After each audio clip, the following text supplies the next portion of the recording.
Hi students, இன்னைக்கு நம்ம பார்க்க போற டாபிக் கம்ப்யூட்டர் சயின்ஸ்ல சாப்டர் 3ல ஸ்கோப்பிங் பார்க்க போறோம். கம்ப்யூட்டர் சயின்ஸ்ல சாப்டர் 3 ஆல்ரெடி சாப்டர் 1 ஃபங்க்ஷன் பார்த்திருக்கோம், சாப்டர் 2 பார்த்திருக்கோம். அடுத்து சாப்டர் 3ல ஸ்கோப்பிங் பார்க்க போறோம். ஸ்கோப்பிங்ல ஸ்கோப்னா என்ன? ஸ்கோப்னா வரையல்லைன்னு தமிழ்ல சொல்லுவோம். ஸ்கோப்னா என்னன்னா it refers to the visibility of variables, parameters and functions in one part of program to another part of the same program. ஒரே ப்ரோக்ராம்குள்ள it refers to the visibility of variables. variables எங்க நம்ம அதை யூஸ் பண்ண முடியும். visibility அப்படின்னா அந்த வேரியபிளோட values எங்க எடுக்க முடியும், அதுதான் அதனுடைய scope.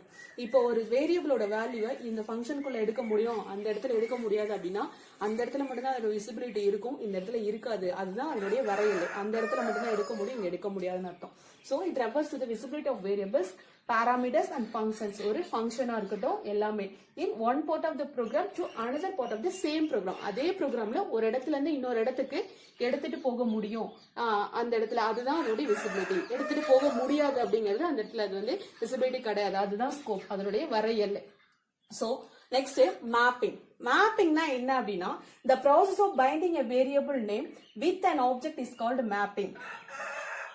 process of binding a variable name with an object. ஒரு ஆப்ஜெக்ட் குள்ள ஒரு வேரியபிள் நேம பைண்ட் பண்றோம், அதுக்குள்ள வச்சு கட்டி வைக்கிறோம் அப்படின்னா அதுதான் வந்து மேப்பிங். அந்த மேப்பிங் எக்ஸாம்பிள் என்னன்னா equal sign is used to programming language to map a variable and object. ஒரு வேரியபிளையும் ஒரு ஆப்ஜெக்டையும் மேப் பண்றதுக்கு நம்ம என்ன யூஸ் பண்றோம்? Equal to sign. இது ரொம்ப ரொம்ப இம்பார்ட்டன்டான 1 மார்க் கண்டிப்பா கேட்பாங்க. மேப்பிங்க்கு என்ன சிம்பிள் யூஸ் பண்ணுவோம் அப்படின்னா ஈக்குவல் சைன். ஈக்குவல் சைன் தான் எதுக்கு யூஸ் ஆகுது? Mapping a variable with an object. ஒரு ஆப்ஜெக்ட் குள்ள ஒரு வேரியபிளை மேப் பண்றதுக்கு ஈக்குவல் சைன் யூஸ் பண்றோம். that is called mapping. next namespace. namespace are the containers for mapping names of variables to object. இப்போ ஒரு மேப்பிங் நடக்குது, ஒரு ஆப்ஜெக்ட் குள்ள ஒரு நேம் குள்ள ஒரு ஆப்ஜெக்ட வைக்கிறோம் அப்படின்னா அந்த இடத்துக்கு பேரு, அத ஒரு பாத்திரத்துக்குள்ள ஒண்ணு போட்டு அடைச்சு வைக்கிறோம் அப்படின்னா அந்த பாத்திரத்துக்கு பேரு தான் நேம் ஸ்பேஸ். சோ அந்த வேரியபிள் நேம்குள்ள ஒரு ஆப்ஜெக்ட போட்டு வைக்கிறோம் அப்படின்னா அந்த போட்டு வைக்கிற பிளேஸுக்கு பேர், அந்த கண்டெய்னருக்கு பேர் தான் என்னது? Name space. Name space are the containers for mapping names of variables to object. அப்ப ஒரு நேம்குள்ள ஒரு ஆப்ஜெக்ட போடுறோம், அந்த பிளேஸ்க்கு பேரு name space. Name equal to object, A equal to 5. இப்ப 5ன்ற வேல்யூ 5ன்ற ஆப்ஜெக்ட ஏன்ற வேரியபிள்குள்ள நம்ம வைக்கிறோம், அந்த இடத்து மெமரி ஸ்பேஸுக்கு பேரு தான் நேம் ஸ்பேஸ். சோ இது மூணுமே ரொம்ப இம்பார்ட்டன்டான 2 மார்க், நல்லா படிச்சுக்கோங்க. ஸ்கோப்பிங்னா அந்த வேரியபிள் வந்து எந்தெந்த இடத்துல யூஸா இருக்கும், ஒரு ப்ரோக்ராம்ல எடுக்க முடியும் அதனுடைய வேல்யூ, அது ஸ்கோப்பிங். மேப்பிங் அப்படின்னா ஒரு வேரியபிள்குள்ள ஒரு வேல்யூ ஸ்டோர் பண்றது மேப்பிங். அந்த வேரியபிள்குள்ள ஸ்டோர் பண்ற வேல்யூ வந்து எந்த இடத்துல இருக்கு, அந்த பிளேஸ், அந்த கண்டெய்னருக்கு பேரு நேம் ஸ்பேஸ். இது மூணுமே இம்பார்ட்டன்ட். ஓகேங்களா? நெக்ஸ்ட் டாபிக் போலாம். Next topic scope of variable. ஒரு வேரியபிளோட ஸ்கோப் அப்படின்னா என்ன அப்படின்னா the scope of variable is the part of the code where it is visible. எந்த இடத்துல அந்த வேரியபிளோட வேல்யூ நம்மளால எடுக்க முடியுதோ, அது பிரதிபலிக்குதோ, அது வெளிப்படுதோ, அந்த இடம் தான் ஸ்கோப் ஆஃப் வேரியபிள். அந்த இடத்துல மட்டும்தான் அதனுடைய வரையல்லை, அடுத்த இடத்துல அதை என்ன பண்ண முடியாது? எடுக்க முடியாது. that is scope of variable. the scope of variable is that part of the code where it is visible. எந்த கோடிங்குள்ள அந்த வேரியபிளோட வேல்யூ எடுக்க முடியுதோ அதுதான் scope of variable. எக்ஸாம்பிள்னா dispop அப்படின்னு ஒரு ஃபங்க்ஷன் எழுதுறோம், அதுல a = 7ன்னு கொடுக்கிறோம், அந்த ஃபங்க்ஷனுக்குள்ளார a ஓட வேல்யூ 7ன்னு கொடுக்கிறோம். இப்போ நம்ம என்ன பண்றோம்? அந்த a ஓட வேல்யூவை அந்த ஃபங்க்ஷனுக்கு அவுட் சைட்ல, the value of a in outside of the program, இந்த ப்ரோக்ராம்க்கு அவுட் சைட்ல, இந்த ஃபங்க்ஷனுக்கு அவுட் சைட்ல அந்த வேல்யூ எடுக்கணும்னு நினைச்சோம் அப்படின்னா it gives error. ஏன் எரர் கொடுக்குது? இந்த ஃபங்க்ஷனுக்குள்ளார மட்டும்தான் இதனுடைய விசிபிள் இருக்கும், ஏவோட வேல்யூ இந்த ஃபங்க்ஷனுக்குள்ள மட்டும்தான் இருக்கும். வெளியில வந்துச்சுன்னா ஏவோட வேல்யூ ஏன்ற ஒரு வேரியபிளே அதுக்கு தெரியாது. ஏன்னா இது வந்து ஃபங்க்ஷன் ஸ்கோப், இந்த ஃபங்க்ஷனுக்குள்ளார மட்டும்தான் இந்த ஏவோட வேல்யூ தெரியும், வெளியில வந்துச்சுன்னா தெரியாது. தட் இஸ் ஃபங்க்ஷன் ஸ்கோப், இந்த ஃபங்க்ஷனுக்குள்ள மட்டும்தான் தெரியும். ஸோ இட் கிவ்ஸ் எரர், ஏன்னா ஏவோட வேல்யூ எனக்கு தெரியாதுன்னு சொல்லிடும். இதுவே இந்த ஏவோட வேல்யூ இந்த இடத்துல கொடுத்துருந்தோம் அப்படின்னா நம்மளால வெளியில எடுக்க முடியும், ஏன்னா ஃபங்க்ஷனுக்கு வெளியில இருக்கு, அந்த ப்ரோக்ராம்குள்ள எங்க வேணாலும் எடுக்கலாம். அவுட் சைட்ல இருந்துச்சுன்னா, ஒரு ஃபங்க்ஷனுக்குள்ள கொடுத்தனா அந்த ஃபங்க்ஷனுக்குள்ள மட்டும்தான் அந்த வேரியபிளோட விசிபிள் இருக்கும், அடுத்த இடத்துல இருக்காது. ஓகேவா? அடுத்தது லைஃப் டைம் ஆஃப் வேரியபிள்னா என்ன? ஒரு வேரியபிள், ஒரு மாறியோட அதனுடைய வாழ்க்கை நேரம் எவ்வளோ, வாழ்வு நேரம் எவ்வளோ அப்படின்னு பார்த்தா அது the duration for which a variable is alive is called lifetime. அந்த வேரியபிள் எவ்வளோ எந்தெந்த இடத்துல எது வரைக்கும் வாழுது அப்படின்னா அதுதான் வந்து அதனுடைய லைஃப் டைம். இப்போ இந்த இடத்துல இந்த ஃபங்க்ஷனுக்குள்ளார மட்டும்தான் அதனுடைய லைஃப் டைம். ஃபங்க்ஷனுக்கு வெளியில வந்துச்சுன்னா இட்ஸ் கான், அதனுடைய வேல்யூ தெரியாது, ஏன்ற ஒரு வேரியபிளும் தெரியாது. ஸோ அதனுடைய அந்த ஃபங்க்ஷனுக்குள்ளார மட்டும்தான். ஸோ அந்த எங்கெங்க அதனுடைய வாழ்வு இருக்கோ அது உயிரோட இருக்கிற மாதிரி. எப்போ உயிரோட இருக்கும், அந்த வேரியபிளோட வேல்யூ எப்ப பிரதிபலிக்குது, எப்ப நமக்கு காமிக்குதோ அப்ப மட்டும்தான் அது அலை. அடுத்த இடத்துல அது டெத்னு அர்த்தம். ஸோ அப்ப duration of for a which variable is alive, எந்தெந்த இடத்துல அதனுடைய வேல்யூ பிரதிபலிக்குதோ அந்த இடத்துல மட்டும்தான் அதனுடைய லைஃப் டைம் இருக்கும். That is the life time of variable. ஓகேவா? இதுவுமே 2 மார்க்ல கேட்கலாம். Life time of variable, scope of variable படிச்சுக்கோங்க. ஓகேங்களா? Next topic LEGB rule. LEGB rule அப்படிங்கிறது ஒரு 5 மார்க் கொஸ்டின். அதுல எல்லா ரூலையுமே எக்ஸ்பிளைன் பண்ணோம். LEGB ரூல்ல லோக்கல், எல்னா லோக்கல், லோக்கல்னா define inside the function or inside the class. ஒரு கிளாஸ்க்குள்ளேயோ இல்லது ஒரு ஃபங்க்ஷனுக்குள்ளேயோ ஒரு வேரியபிள் இருக்கு அப்படின்னா that is local variable.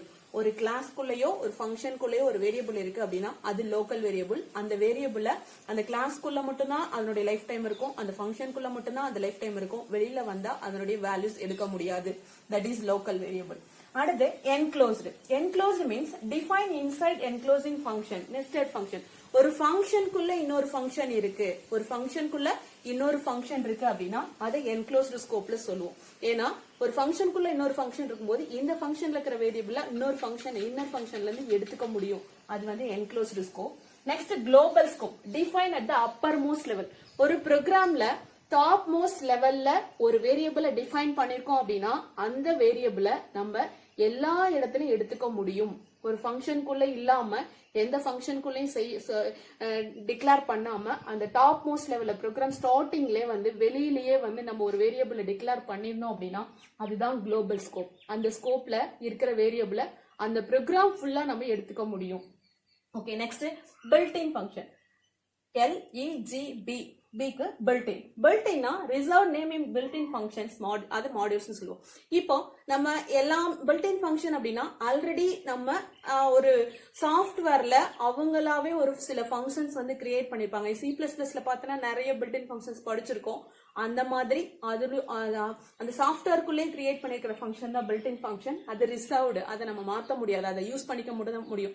Sign of use பண்ணிருக்கோம், ஆட் ஆஃப் யூஸ் பண்ணிருக்கோம், ஸ்ட்ரிங் ஃபங்க்ஷன்ஸ் நிறைய யூஸ் பண்ணிருக்கோம், ஸ்ட்ரிங் கம்பேர், ஸ்ட்ரிங் ஆட், இது மாதிரி நிறைய பண்ணிருக்கோம். அந்த மாதிரி ஃபங்க்ஷன்ஸ் தான் வந்து பில்ட்-இன் ஃபங்க்ஷன் சொல்றோம்.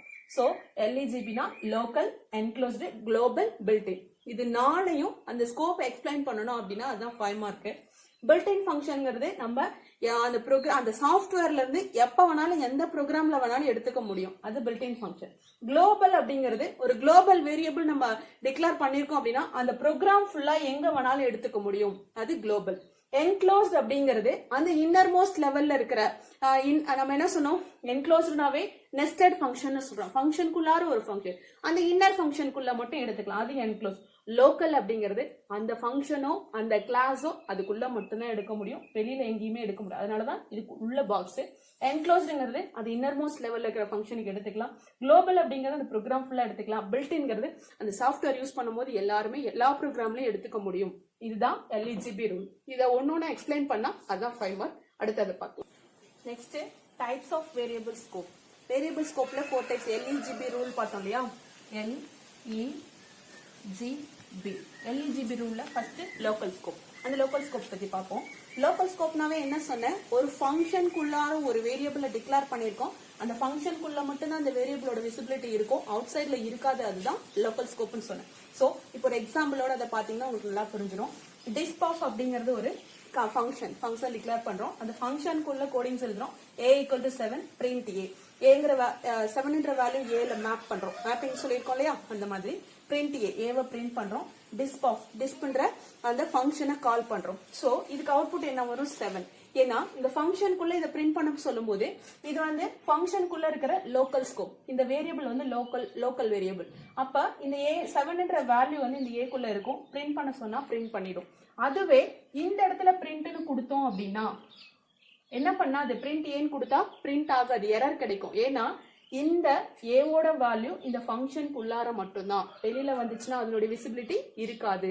அதனுடைய லைஃப் டைம் வந்து இந்த ஃபங்க்ஷனுக்குள்ள மட்டும்தான், வெளியில வந்து அதனோட லைஃப் டைம் இருக்காது, டெத்து. ஸோ இந்த வேரியபிளோட வேல்யூ இங்க தெரியாது. ஸோ இங்க கொடுத்தோம் அப்படின்னா, ஃபங்க்ஷனுக்கு வெளியில கொடுத்தோம் அப்படின்னா அதனுடைய வேல்யூ கிடைக்காது, நமக்கு எரர் கிடைக்கும். எப்படி சொல்லியிருக்காங்க அப்படின்னா, படம் போட்டு காமிச்சிருக்கோம். டிஸ்பாஃப்ங்கிறது ஒரு ஃபங்க்ஷன், அந்த ஃபங்க்ஷன்ல ஏன்ற வேல்யூ பிரிண்ட் ஏ. இது வந்து ஒரு ஃபங்க்ஷன். அந்த ஃபங்க்ஷனுக்கு வெளியில நம்ம இந்த ஃபங்க்ஷனை கால் பண்றோம், மெயின் ப்ரோக்ராம்ல கால் பண்றோம். இது ஒரு சப் ப்ரோக்ராம், சப் ரொட்டீன் போன லெசன்ல படிச்சிருக்கோம் இல்லையா, அந்த மாதிரி சப் ப்ரோக்ராம், சப் ரொட்டீன். இப்போ வெளியில அந்த ஃபங்க்ஷனை கால் பண்றோம். கால் பண்ணும்போது இந்த பிரிண்ட் ஏங்கிறது அவுட்புட் நமக்கு 7 கிடைக்குது. ஸோ இதுதான் லோக்கல் வேரியபிள். அந்த லோக்கல் வேரியபிள்ங்கிறது அந்த ஃபங்க்ஷனை விட்டு வெளியில வந்தா என்ன பண்ணாது, விசிபிலிட்டியா இருக்காது. Local scope refers to variables defined inside the function. ஒரு ஃபங்க்ஷனுக்கு உள்ளார இன்சைட்ல ஒரு வேரியபிளை நம்ம டிக்ளேர் பண்ணணும், that is the local scope. ஓகேங்களா? ஓகே, இதை சொல்லி எக்ஸ்பிளைன் பண்ணா இது 3 மார்க்ல கேட்கலாம், 2 மார்க்ல கேட்கலாம், 5 மார்க்ல 1 பார்ட் ஆஃப் திஸ். அடுத்தது வேரியபிள் ஸ்கோப்ல எல்ஜிபில லோக்கல் ஸ்கோப் பார்த்திருக்கோம். அடுத்து குளோபல் ஸ்கோப். குளோபல் ஸ்கோப் அப்படிங்கிறது என்னன்னா, ஒரு ப்ரோக்ராம்ல அவுட் சைட்ல வெளியில டாப் மோஸ்ட் லெவல்ல நம்ம ஒரு வேரியபிளை டிக்ளேர் பண்ணா that is the global scope. இங்க வந்து a = 10 டாப் மோஸ்ட் லெவல்லே கொடுத்திருக்கோம். சோ அடுத்தது டிஸ்பாஃப்ங்கிறது ஒரு ஃபங்க்ஷன், அந்த ஃபங்க்ஷனுக்குள்ள a = 7, சேம் நேம் தான். a = 10 இருக்கு, ஃபங்க்ஷனுக்குள்ளார a = 7 இருக்கு, பிரிண்ட் a சொல்லிருக்கோம். அகைன் ஃபங்க்ஷனை கால் பண்றோம், அகைன் பிரிண்ட் a கொடுத்திருக்கோம். இந்த இடத்துல நல்லா புரிஞ்சுக்கணும், இந்த படத்தை பார்த்தா உங்களுக்கு புரியும். a = 10ங்கிறது குளோபல் ஸ்கோப், ஏன்னா டாப் மோஸ்ட் லெவல்ல கொடுத்திருக்கோம், எல்லா ஃபங்க்ஷனுக்கும் வெளியில கொடுத்திருக்கோம். சோ அது குளோபல் ஸ்கோப். அடுத்தது டிஸ்பாஃப் a = 7 பிரிண்ட் அப்படிங்கிறது இந்த இடத்துல இந்த a வந்து லோக்கல் ஸ்கோப், இந்த ஃபங்க்ஷனுக்குள்ளார மட்டும் கொடுத்திருக்கோம், தட் இஸ் லோக்கல் ஸ்கோப். அதுவே கீழே என்ன பண்ணிருக்கோம், இந்த ஃபங்க்ஷனை கால் பண்றோம். கால் பண்றப்ப என்ன வேல்யூ, கால் பண்றப்ப இந்த ஃபங்க்ஷனுக்குள்ள 7, அந்த பிரிண்ட் a, அந்த 7 என்ற அவுட்புட் வந்துரும். Next global scope variable print a, வெளியில பிரிண்ட் a கொடுக்கறப்ப இது எங்க இருந்து எடுத்துக்கும், இங்க இருக்கிற வேல்யூ தான் எடுத்துக்கும். ஏன்னா இந்த 7 என்ற வேல்யூ இந்த ஃபங்க்ஷனுக்கு உள்ளார மட்டும்தான், இந்த ஃபங்க்ஷனை விட்டு வெளியில வந்துட்டா இந்த ஏவோட வேல்யூ 7ங்கிறது நமக்கு தெரியாது, விசிபிள் ஆகாது. So it is a local scope. So இது வெளியில தெரியாது. சோ இந்த இடத்துல பிரிண்ட் ஏங்கிறதுக்கு என்ன வேல்யூ வரும், 10 என்ற வேல்யூ, அதான் அவுட்புட்ல 10. நல்லா புரிஞ்சுக்கணும், டாப் மோஸ்ட் லெவல்ல வேரியபிள் நேம் சேமா இருந்தா கூட இங்க a = 7 அது வந்து உள்ளாரே முடிஞ்சு போச்சு, அதனோட லைஃப் டைம் உள்ளாரே முடிஞ்சு போச்சு. வெளியில வந்துச்சுன்னா அந்த 7 என்ற வேல்யூ அந்த ஏக்குள்ள இருக்காது, அந்த a என்ற வேரியபிளும் இருக்காது. இங்க a = 10ங்கிறது குளோபல் வேரியபிள், அதனுடைய வேல்யூ இங்க பிரிண்ட் ஏல வருது, நமக்கு 10 அவுட்புட் வருது. அப்ப குளோபல் வேரியபிள்னா என்ன, declare outside of all the function, எல்லா ஃபங்க்ஷனுக்கும் வெளியில டாப் மோஸ்ட் லெவல்ல ஒரு வேரியபிளை நம்ம டிக்ளேர் பண்றோம்னா that is the global variable. ஓகேவா? இப்ப குளோபல் ஸ்கோப் உங்களுக்கு புரிஞ்சிருக்கும். நெக்ஸ்ட் ஆஃப் வேரியபிள் ஸ்கோப்ல லோக்கல் ஸ்கோப் பார்த்தோம், குளோபல் ஸ்கோப் பார்த்தோம். Next enclosed scope. என்க்ளோஸ்டு ஸ்கோப்னா என்ன அப்படின்னா, ஆல்ரெடி சொல்லியிருக்கோம், என்க்ளோஸ்டு ஸ்கோப்னாவே நம்ம இன்னர் ஒரு ஸ்கோப்புக்குள்ள இன்னொரு ஸ்கோப், ஒரு ஃபங்க்ஷனுக்குள்ள இன்னொரு ஃபங்க்ஷன் அப்படி இருந்துச்சு அப்படின்னா, நெஸ்டட் ஃபங்க்ஷன் இருந்துச்சுன்னா அங்கதான் வந்து என்க்ளோஸ்டு ஸ்கோப் யூஸ் பண்ணணும்னு சொல்லியிருக்கோம், நெஸ்டட் ஃபங்க்ஷன். இப்போ டிஸ்பாஃப்ங்கிறது ஒரு ஃபங்க்ஷன், அதுக்குள்ள a = 10ங்கிறது ஒரு வேரியபிளுக்கு வேல்யூ மேப் பண்ணிருக்கோம். டிஸ்ப் ஒன் ஆஃப்ங்கிறது அந்த ஃபங்க்ஷனுக்குள்ளார இன்னொரு ஃபங்க்ஷன் டிக்ளேர் பண்ணிருக்கோம், பிரிண்ட் a சொல்றோம். அடுத்து டிஸ்ப் 1 கால் பண்றோம், பிரிண்ட் a சொல்றோம், டிஸ்பாஃப் கொடுக்குறோம். ஓகேவா? டிஸ்பாஃப் கால் பண்றோம், டிஸ்ப் 1 கால் பண்றோம், டிஸ்பாஃப் கால் பண்றோம். இப்போ இந்த இடத்துல பாத்தீங்கன்னா டிஸ்பாஃப் ஃபங்க்ஷனுக்குள்ளதான் a = 10ன்னு கொடுத்திருக்கோம். ஆனா நமக்கு வந்து 2 தடவை 10 வந்திருக்கு. எப்படி வந்திருக்கு, டிஸ்ப் 1 கால் பண்ணும்போது இந்த அவுட்டர் ஃபங்க்ஷனுக்குள்ள இருக்கிற வேரியபிளோட வேல்யூவை இன்னர் ஃபங்க்ஷன் எடுத்துக்கும், அதுதான் என்க்ளோஸ்டு ஸ்கோப். அவுட்டர் ஃபங்க்ஷன்ல இருக்கிற வேரியபிளோட வேல்யூவை இன்னர் ஃபங்க்ஷன் என்ன பண்ணும், எடுத்துக்கும். அப்ப டிஸ்ப் 1 கால் பண்ணும்போது பிரிண்ட் ஏனா அந்த வேல்யூ 10 வந்துரும். அடுத்தது டிஸ்ப கால் பண்ணும்போது பிரிண்ட் ஏனா அதனுடைய வேல்யூ வந்துரும். சோ இதுதான். ஓகேவா? இப்போ a = 10ங்கிறது டிஸ்ப்ல தான் கொடுத்திருக்கோம், ஆனா டிஸ்ப் 1 ஃபங்க்ஷன் கால் பண்ணும்போது என்ன பண்றோம், இந்த வேல்யூவை இந்த இடத்துல எடுத்துக்குது. அப்ப அவுட்டர் ஃபங்க்ஷன் நெஸ்டட் ஃபங்க்ஷனுக்குள்ள ஒரு ஃபங்க்ஷன் இருக்கும்போது இன்னர் ஃபங்க்ஷனுக்கு வேல்யூ வந்து அவுட்டர் ஃபங்க்ஷன்ல இருக்கிற வேல்யூவை எடுத்துக்கும், அதுதான் என்க்ளோஸ்டு ஸ்கோப். இங்க கொடுத்திருக்காங்க பாருங்க, டிஸ்ப் 1ல தான் பிரிண்ட் ஏன்னு கொடுத்திருக்கோம், டிஸ்ப் 1 கால் பண்றோம், இந்த வேல்யூ இங்க பிரிண்ட் ஆகுது. அகைன் வந்து டிஸ்ப் ஆஃப் கால் பண்ணும்போது a = 10ங்கிறது இங்க பிரிண்ட் ஆகுது. சோ 2 தடவை 10 வருது. அப்ப என்க்ளோஸ்டு ஸ்கோப்னா என்ன, a variable which is declared inside a function ஒரு வேரியபிள ஒரு ஃபங்க்ஷனுக்குள்ள நம்ம டிக்ளேர் பண்றோம் which contains another function. அந்த ஃபங்க்ஷனுக்கு இன்னொரு ஃபங்க்ஷன் இருக்கு. definition within it, அதுக்குள்ளார இன்னொரு ஃபங்க்ஷன் இருக்குன்னா the inner function can also access the variable of outer function. அப்ப இன்னர் ஃபங்க்ஷன் என்ன பண்ணலாம், அவுட்டர் ஃபங்க்ஷனோட வேரியபிளோட வேல்யூவை எடுத்துக்கும். that is the enclosed scope. that is the enclosed scope. அப்போ சிம்பிளா என்ன சொல்லலாம் அப்படின்னா, ஒரு ஃபங்க்ஷனுக்குள்ள இன்னொரு ஃபங்க்ஷன் இருக்கு, இன்னர் ஃபங்க்ஷன் அவுட்டர் ஃபங்க்ஷனோட வேல்யூவை எடுத்துக்க முடியும். that is enclosed scope. ஓகேவா? நெக்ஸ்ட் வந்து built-in scope பார்க்கலாம். Next topic built-in scope. Scoping பார்த்துட்டு இருக்கோம். அதுல எலிஜிபி ரூல் பார்த்துட்டு இருக்கோம். அந்த எலிஜிபி ரூல்ல local scope, global scope, enclosed scope, last built-in scope. LEGB ரூல்ல லாஸ்ட் ஒன். built-in scope அப்படின்னா ஒரு ப்ரோக்ராமிங் லாங்குவேஜ்லயும் built-in functions ஆல்ரெடி சாஃப்ட்வேர்ல எழுதி வச்சிருப்பாங்க. அந்த சாஃப்ட்வேர்ல இருக்கிற ஃபங்க்ஷன் நம்ம ப்ரோக்ராம்ல யூஸ் பண்றதுதான் built-in scope சொல்லுவோம். எல்லா ஃபங்க்ஷன்ஸும் நம்ம C++ல பார்த்திருக்கலாம். சைன் ஆஃப் ஃபங்க்ஷன் இருக்கு, அந்த ஸ்ட்ரிங் ஃபங்க்ஷன்ஸ் நிறைய பார்த்துருப்போம். ஸ்ட்ரிங் கம்பேர் பண்றது, ஸ்ட்ரிங் ஆட் பண்றது, எல்லா ஃபங்க்ஷனும் பார்த்திருப்போம். ஸ்ட்ரிங் லென்த் பார்த்திருப்போம். இது எல்லாமே built-in ஃபங்க்ஷன். அந்த ஃபங்க்ஷன் நேமை மட்டும் யூஸ் பண்ணிக்கலாம். அதுக்காக எந்த கோடிங்ஸும் நம்ம எழுத போறது இல்ல. அந்த மாதிரி ஃபங்க்ஷன்ஸை நம்ம ப்ரோக்ராம்ல எங்க வேணாலும் எப்ப வேணாலும் எழுதிக்கலாம். ப்ரோக்ராம்ல டாப் மோஸ்ட் லெவல் எழுதிக்கலாம், ஃபங்க்ஷனுக்குள்ளார எழுதிக்கலாம், ஃபங்க்ஷனுக்கு வெளியில எழுதிக்கலாம், எங்க வேணாலும் யூஸ் பண்ண முடியும். That is built-in scope. இப்போ இன்னர் ஃபங்க்ஷனுக்குள்ள எழுதிக்கலாம், அவுட்டர் ஃபங்க்ஷன் எழுதிக்கலாம், இல்ல குளோபல் ஃபங்க்ஷனா வெளியில எழுதிக்கலாம். எங்க எழுதினாலும் நம்மளால அந்த ஃபங்க்ஷன் அக்சஸ் பண்ண முடியும், அந்த வேல்யூ அக்சஸ் பண்ண முடியும். அதுதான் built-in scope. அது லைப்ரரி ஃபைல்ஸ். ஒரு ப்ரோக்ராமிங் லாங்குவேஜ்ல இருக்க சாஃப்ட்வேர்ல இருக்கிற எல்லா லைப்ரரி ஃபைல்ஸும், சாஃப்ட்வேர்க்குள்ள இருக்க எல்லா SW சாஃப்ட்வேர் எல்லா லைப்ரரி ஃபைல்ஸும் நம்ம என்ன பண்ண முடியும், யூஸ் பண்ணிக்க முடியும். அப்ப built-in scopeனா என்ன? The built-in scope has all the names that are preloaded in the program scope when we start the compiler or interpreter. Compiler interpreter நம்ம ஸ்டார்ட் பண்றதுக்கு முன்னாடி என்னென்ன நம்ம சாஃப்ட்வேருக்குள்ள என்னென்ன ஃபங்க்ஷன் எழுதி வச்சிருக்கோமோ அது எல்லா ஃபங்க்ஷனுமே, சாஃப்ட்வேருக்குள்ள எல்லா ஃபங்க்ஷனுமே நம்ம built-in scope-ஆ யூஸ் பண்ண முடியும். That is built-in scope. Next important questions பார்க்கலாம். ஓகேவா? ஸ்கோப்பிங் பார்த்துட்டு இருக்கோம். அந்த ஸ்கோப்பிங்ல இது வரைக்கும் பார்த்த டாபிக்ல எலிஜிபி ரூல் வரைக்கும் என்னென்ன இம்பார்ட்டன்ட் கொஸ்டின்ஸ் இருக்கு அப்படின்னா, 2 மார்க் பார்த்தா what is a scope, why scope should be used for variable, state the reason. ஒரு வேரியபிளுக்கு ஏன் ஸ்கோப் யூஸ் பண்றோம் அதனுடைய ரீசன் சொல்லணும். அடுத்து வாட் இஸ் மேப்பிங், அடுத்து what do you mean by name space. Name ஸ்பேஸை பத்தி நீங்க என்ன தெரிஞ்சிருக்கீங்க, நேம் ஸ்பேஸ்னா என்ன அப்படிங்கிறது 4 2 மார்க். 3 மார்க் பார்த்தா லோக்கல் ஸ்கோப்பை எக்ஸாம்பிளோட எக்ஸ்பிளைன் பண்ணணும், குளோபல் ஸ்கோப்பை எக்ஸாம்பிளோட எக்ஸ்பிளைன் பண்ணும், built-in ஸ்கோப்பை, என்க்ளோஸ்ட் ஸ்கோப் ஒரு ஸ்கோப்பையும் எக்ஸாம்பிளோட எக்ஸ்பிளைன் பண்ணா ஒன்னு ஒரு 3 மார்க். இந்த 4ஐயும் சேர்த்து எலிஜிபி ரூல் வித் எக்ஸாம்பிள் அப்படின்னு கேட்டாங்கன்னா அது ஒரு 5 mark. Types of scope of variables with எக்ஸாம்பிள்னு கேட்கலாம். 2 முறையா கேட்கலாம். எலிஜிபி ரூல்னு கேட்கலாம், டைப்ஸ் ஆஃப் ஸ்கோப் ஆஃப் வேரியபிள்ஸ்னு கேட்கலாம். இதே பைத்தான்குள்ள போய் ஸ்கோப் ஆஃப் வேரியபிள்னு ஒன்று படிப்போம், அது வேற இது வேற.